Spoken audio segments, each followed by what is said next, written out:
Okay, so I had a video for the Capesh, and let's say it just turned out to be crap. So I'll have to redo that video. Oh well. Um, gonna have a few cutting videos coming up out here pretty soon.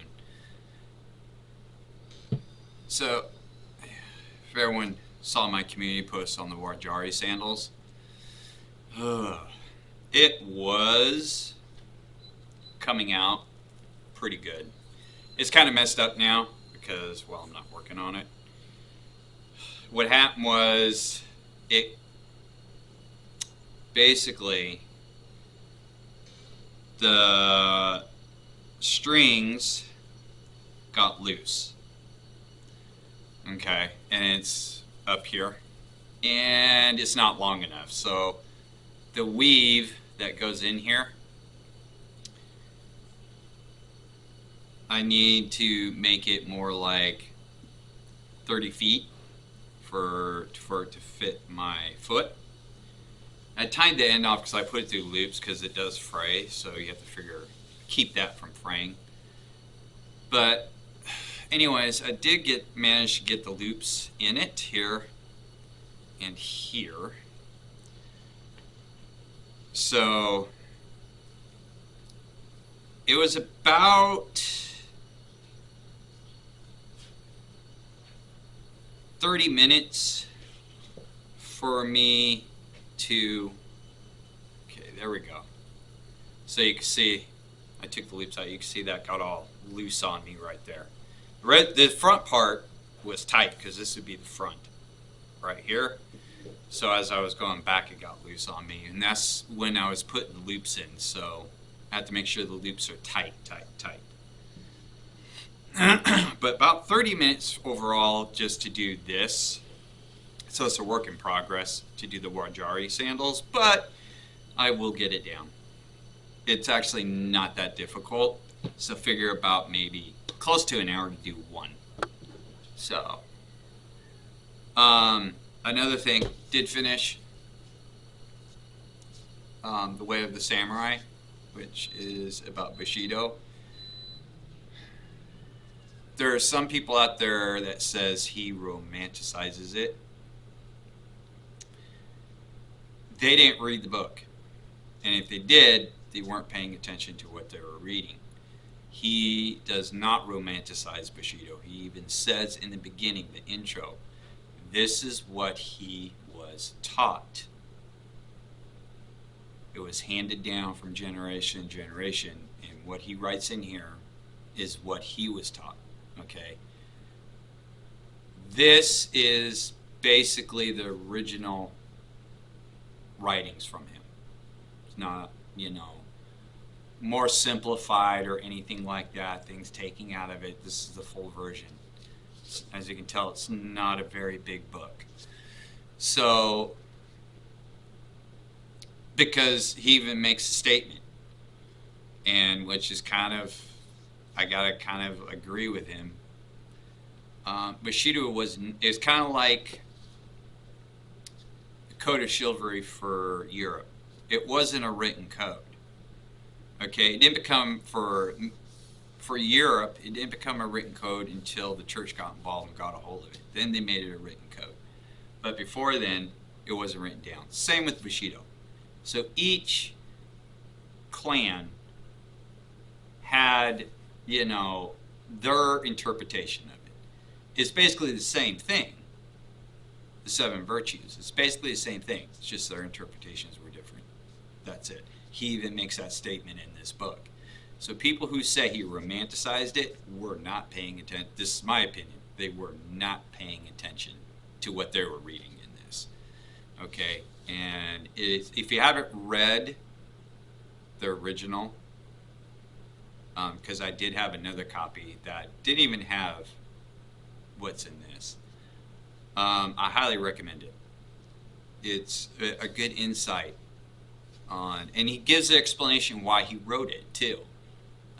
It was because people were asking him, about certain things, and he was like, well, I'll write what I know. So that's how this book came about. So, There are some people out there say, oh, they found original text, old text that shows what it really was like, and they go as far as saying samurai used witchcraft. Samurai did not use witchcraft. I've researched that extensively. You will not find it anywhere.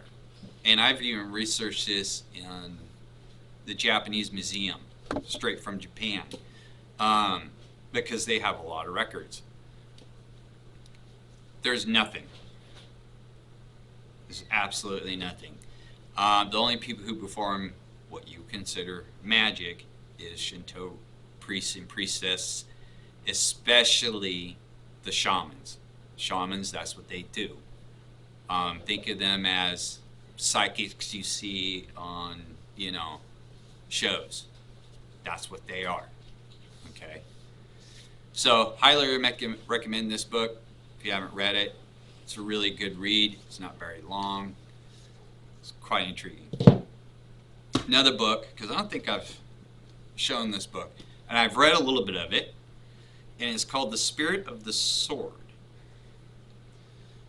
I'm not going to try and pronounce his name right now because I don't want to slaughter it, but he wrote this book in the 70s, and just before he died, he renamed it to The Spirit of the Sword.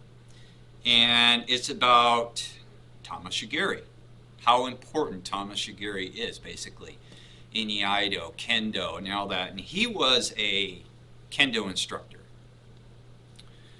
And then he went on to be an Iaido instructor. But the problems he saw with Kendo and Iaido is, how do you know you have proper edge alignment? So he's the one that really kicked off Tamashigiri. Okay, because he really promoted it. Because it's true, how do you know you have good edge alignment unless you cut something? So I haven't got too far into this book. I just got through basically his history. He was in the war. He even taught the elderly during World War II how to use bamboo spears. So if their country ever got invaded, even the elderly knew how to fight, basically. So, like I said, I haven't gotten too far into this book yet. I have to get back into reading it. I think I'm in chapter 3, which is the correct mental attitude towards the Japanese sword. So he goes through a lot.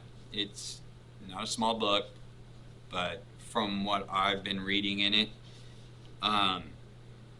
it's very interesting, very informative.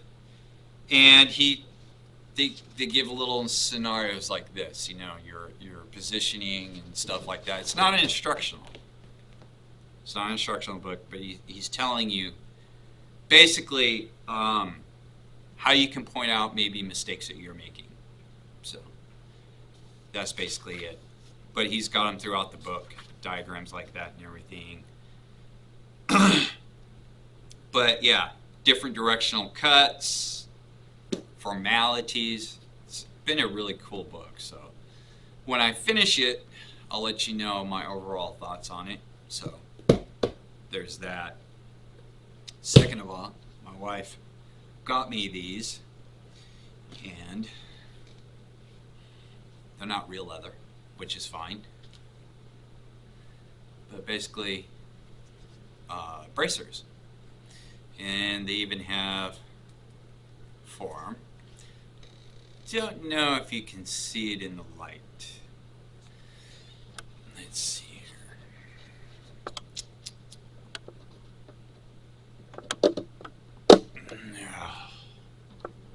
There we go.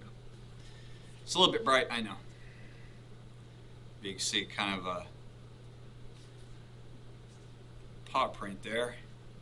And then the shape of this is actually in the shape of a wolf. So, there we go. They're kind of nice. And then underneath, there's snaps, so you can adjust it for your hand. So that's basically what it looks like. Just like that. So it does add a little bit here, so if you're holding something, you just got to get used to it, because it's going to add a little thickness to whatever you're gripping. But yeah, my wife got these for me. I thought it was really cool. And they're comfortable. And they're not thin neither. They're pretty thick. Pretty thick. They're almost an eighth. Not quite. And its rivets are all good in it. And they're comfortable as heck. So, let's something I can use in my videos next, coming up. Which will be kind of cool to do. Sword Frog, I should have brought that out.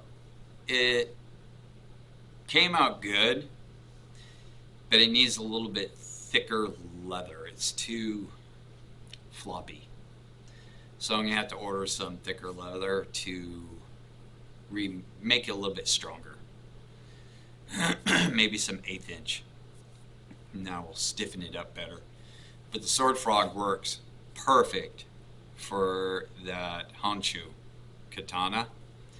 So, and I can see now how it worked for such a long sword to draw it out, because drawing that Honshu, the traditional style, in an obi belt, and I'll do a comparison video of this, since it's got a 30-inch blade, excuse me, my arm is just shy of 28 inches. Like I said, if you want a proper length for your blade, it should be as long as from your middle finger to the top of your shoulder.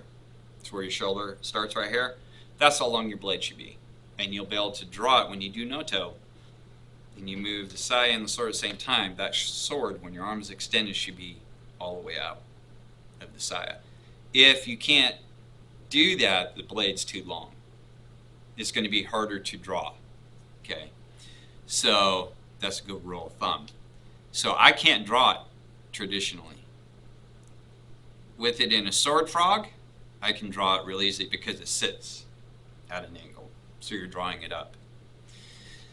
So, like I said, I'll do a comparison on that for that video. And then we'll go from there. Because I got some stuff in the works. I was hoping I have the Kapesh uploaded today, but like I said, it got messed up and I'm going to have to redo that whole video.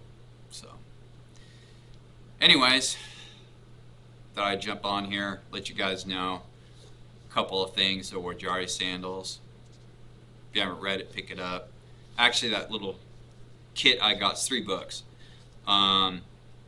Way of Samurai, Book of 5 Rings, which I've read I don't know how many times, and The Art of War in a set. It was like $10 for the whole set in Barnes & Noble. And I've heard people say The Art of War is a really big book. It's not. It's as big as this. It's not a very big book. People think it's like 3,000 pages. It's not 3,000 pages. I've actually had somebody say that to me. You've read all 3,000 pages? It's not 3,000 pages. Anyways, that somebody has never read the book. So anyways, that's about it. And just want to say thank you to all the new subscribers. It's greatly appreciated. And we will see you next time.